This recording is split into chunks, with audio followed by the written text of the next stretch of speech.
The notes on mitosis. Here's a diagram of mitosis. It's the whole process of cell division. This is not the only way that cells divide, but it's the main way. We'll look at a second method called meiosis on another day, but this is mitosis with a T, mitosis. So you can see the different stages that happen. After a cell grows, it goes through these phases, and then we have two individual smaller cells, and then each one of these will go back and it will grow and go through these stages as well and split apart again, just over and over and over. So why would cells need to go through this process of splitting into two smaller cells and then regrowing? Think about that for a second. Please remember that during this video, you can pause it at any time in order to have the opportunity to fill in the blanks. Okay, why divide? Because cells grow until they reach their size limit. Then they either stop growing or they divide. So it's a method of having controlled cell division. When you have uncontrolled cell division, that's known as cancer. A tumor is just a mass of cells that have gone crazy in their divisions. Okay, so in this process of mitosis, one cell gives rise to two identical cells, and this repeats continuously throughout your entire life. The result is a steady supply of new cells. And this happens in all of our body cells, in your arms and your legs, in your nose and in your chest and in your ears, all your body parts. The roles, we have three different roles: cellular repair and replacement.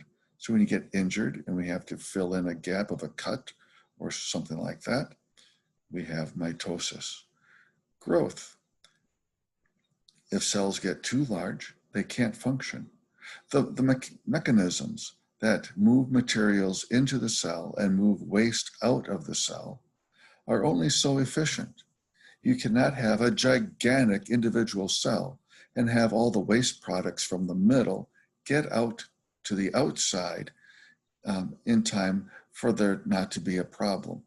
So you have to have only small cells in order to move things in and out efficiently. And also a third role of renewal, provides a supply of healthy young cells. So it starts off with what we call the parent cell. This is not a cell from your mom or your dad. Unfortunately, it doesn't mean that kind of a parent. I wish the biologist had chosen a different word like initial cell or starting cell, but no, they had to use the word parent cell. It's just a cell that you start off with. And it ends up with two identical daughter cells. Again, it's a sad term. We shouldn't say daughter, perhaps offspring, but it has nothing to do with gender here at all. It's just the ending cells. Okay, so the cell cycle has two main parts: interphase and mitosis. Please look at the diagram and see what color the interphase is and what color the mitosis phase is.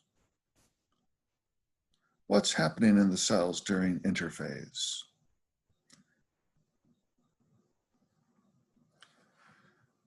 In the interphase, that's 90% of the cell's life. A cell grows bigger and bigger until it reaches a certain size, and it also copies its DNA in preparation for cell division. In this time, the DNA is not nice and distinct in its individual molecules. No, we have a giant mass of DNA molecules. It looks like a bowl of spaghetti. There are three subphases or three parts of interphase: gap 1, synthesis, and gap 2.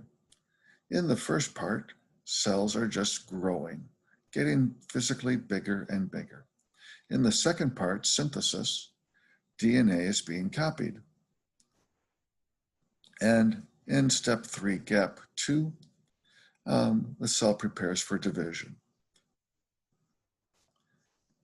In the mitosis stage, The M phase, this is after the interphase. It's only about 10% of the cell's time.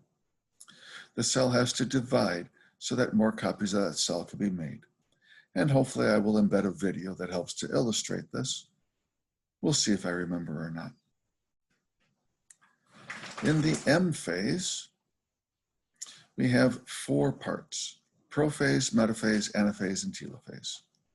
And we have the 4 diagrams down here that kind of illustrate the main idea of each one of these phases. In the prophase, the big thing is that we have these X thingamajiggers that are floating around. In metaphase, the X things are lining up in the middle.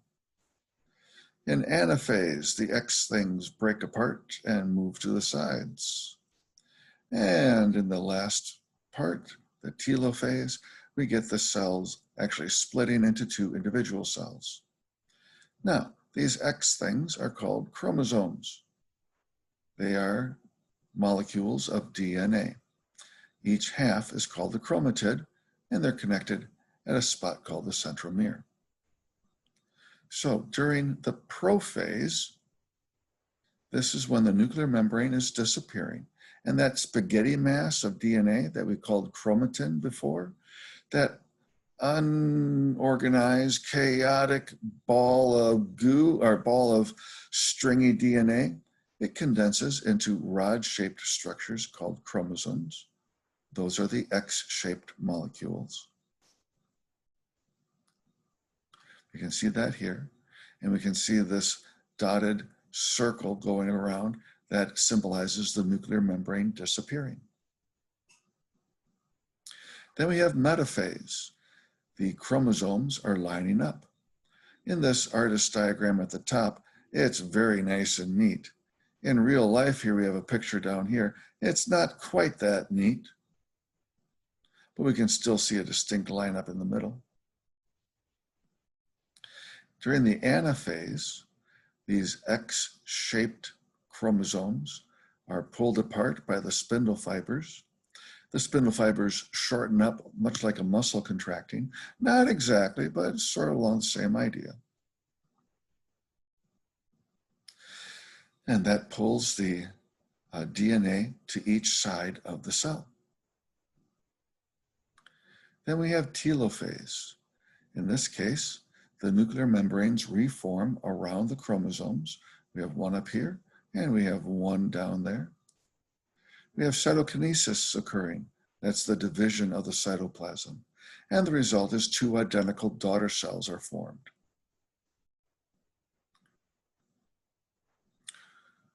We will skip this table for now. And here's some vocabulary for you to read.